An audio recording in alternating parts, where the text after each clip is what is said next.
Yo, what up? It's your man Lyricist. Welcome to the Lyricist Podcast. You are now rocking with your man Lyricist.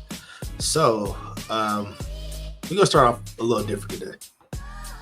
I gotta talk about the hip hop community on TikTok. I've seen some weird ass communities on social media, but man, oh man, I tell you, the community on TikTok is a special place. And it's a special place of delusions. So it's like if you're an artist that came out before the 2010s, you're not good at all.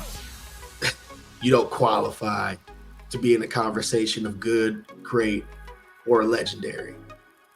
And it's weird because I've watched some of these people talk about, artists, for example, like Lauryn Hill. Like, she's not good.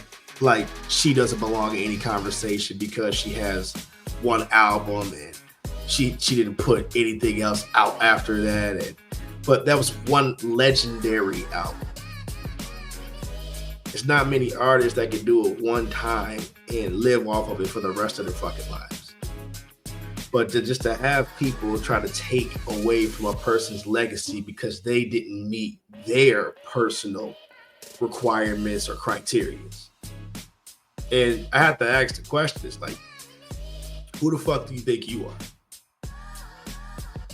Who do you think you are to put or project your criteria onto other people? And people don't understand how opinions work. So when they get so upset, they get so mad, they name call and all that other weird shit. But the thing is that if that person's opinion differs from yours, that's what a debate is for. Now, you may walk away and never change that person's mind, but their opinion is their opinion, and you have to accept that shit. I've said this shit multiple times, but that's where debates become toxic, especially on places like TikTok, because people can't handle talking about things without behaving in a manner that shows their intellectual level. And like in that situation, it's like, when they can't win a debate, they name call. When they can't win a debate, they talk over you. When they can't win a debate, they project. And I've mastered the art of debating. I've mastered the art of projection. You guys watch the Lyricist Podcast for 2 seasons now. And, I've debated with my other, guests multiple times and stood my ground. You have to be able to stand on something and be able to defend it without being disrespectful or deflecting. And I think that's where a lot of people find themselves disconnected on TikTok, because you can be whoever the hell you want to be in places like that. You can be, this superstar in your mind and have a little cult following on there, and people think that you're as good as you think you are. But in the real scheme of things, outside of that, you're really not as good as you think you are. So people struggle with that. I see a lot of that stuff. I was in a debate yesterday. It wasn't really a debate. It was just, who could disrespect who better. And I'm not gonna lie. I'll troll you. I'll troll you if you put me in a position to troll you.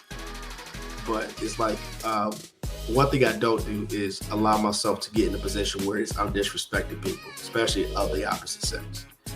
And it's not necessary to me, because if you're showing everybody that you can't have a conversation, then that puts the spotlight on you as an individual.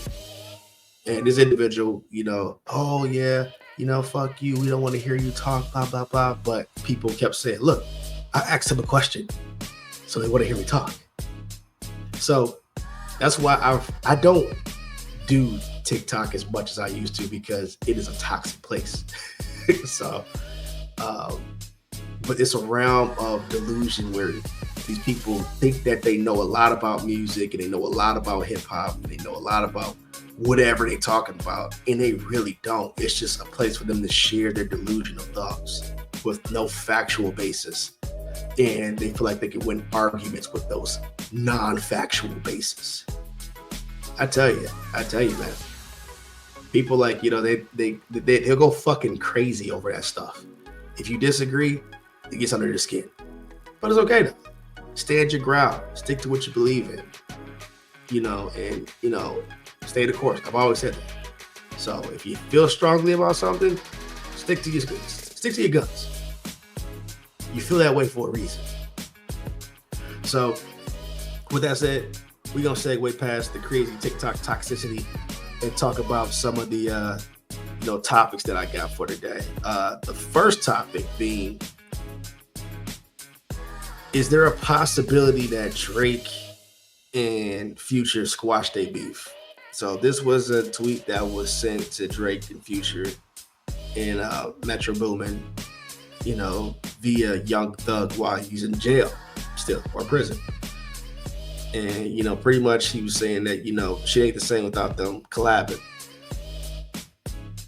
What's the likelihood that these three can squash the beef? I mean, Future and Metro did that album for a reason. They felt a way for a reason.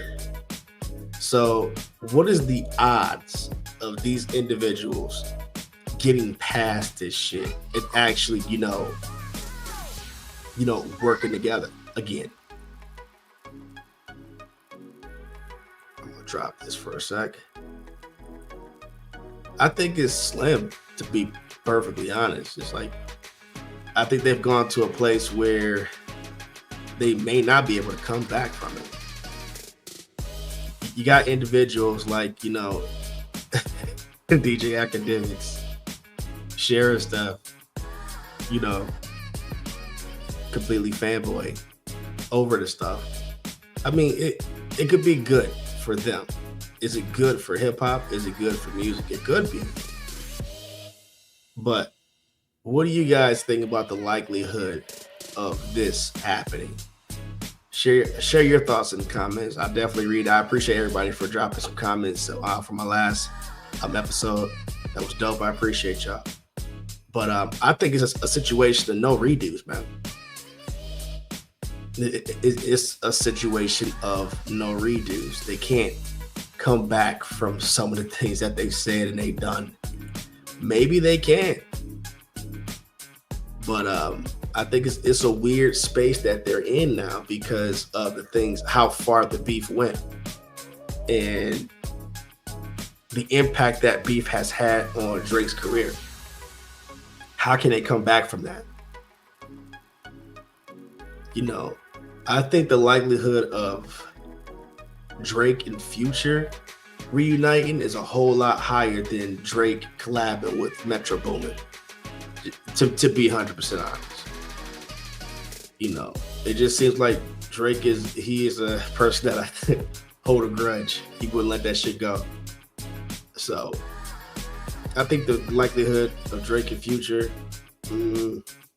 maybe 30% chance. Maybe a 30% chance that these two are squashing to move forward. Who knows? But that's something y'all want to see. Is that what the people really want to see? Do y'all want to see Drake, Future, and Metro squash the beef and work together again? I know everybody wants to see Young Thug come home. He got some shit he got to worry about. Beat them Chargers, boy. Then come home to talk. You may be able to pull everybody back together, but beat them Chargers first. So, yeah, I don't know. I don't think it's a chance. Honestly, I think it's going to be a slim chance that those guys recover from that shit. And another topic for today is Gucci Mane dropping most of the artists from his label. He said he looked at his P&L and he's saying that, pretty much financially, it wasn't a good investment. So he had to make some changes. Drop most of the artists and keep the more profitable ones around, which that is business. He said it. It's business. That's to be expected. In a time where these record labels aren't really winning, mostly independent artists and indie labels are actually performing, it does come down to the numbers game. If you're able to bring in money, if you're able to, make a company successful, they'll keep you. If you can't, you're gone. And that's what we're looking at right now. It's a situation where, Gucci was like, look, man, I checked my P&L. I ain't making no money with these guys. It's time for me to move on. And I wish them all the best. But can you judge them? Can you judge them? It's not a bad thing. That's business. So, to drop almost all the artists from your label is kind of crazy. But how many people would do that though? How many of these business owners will actually say, man, I am not making no money with these people.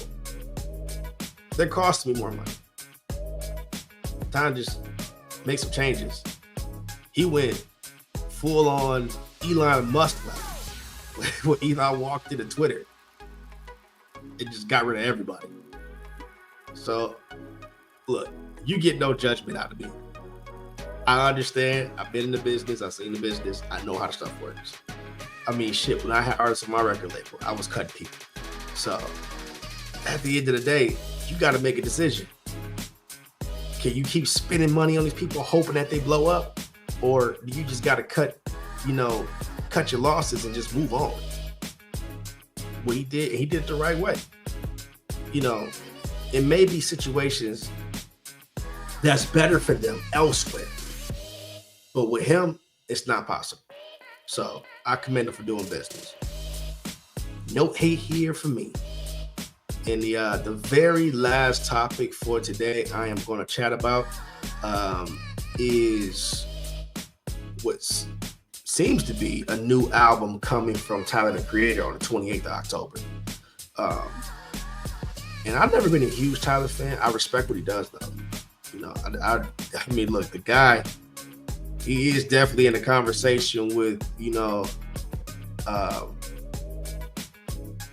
his creativity and his status. So Chromacopia may be dropping October 28th. He's been advertising it. It's looked like he has a ton of features on there too, but strong features in a good way. I mean, Tyler's creative though. I mean, no pun intended. No pun intended. He has a direction. He sticks to his direction. He commits to that direction. He delivers. That's one thing I can say about Tyler, the Creator. So, are you guys looking forward to the new Tyler album, Chromacopia? Drop a comment. Tell me what's on your guys' mind. But I appreciate you for taking the time out to check out this episode of the Lyricist Podcast. To the next episode, we're going to bring on some more special guests. But this is how we're rocking it from now on, y'all. We go over these topics, direct, having fun. No redos. And I'm mostly talking about with the shit that, we've done in the past. There's no reason to move backwards. That's why I don't think the whole future Drake shit is going to go too far. That's why I said maybe like a 20-30% chance it does, but no redos. All right, y'all, with that being said, thanks for checking out the pod. I'll catch y'all on the next episode. Peace.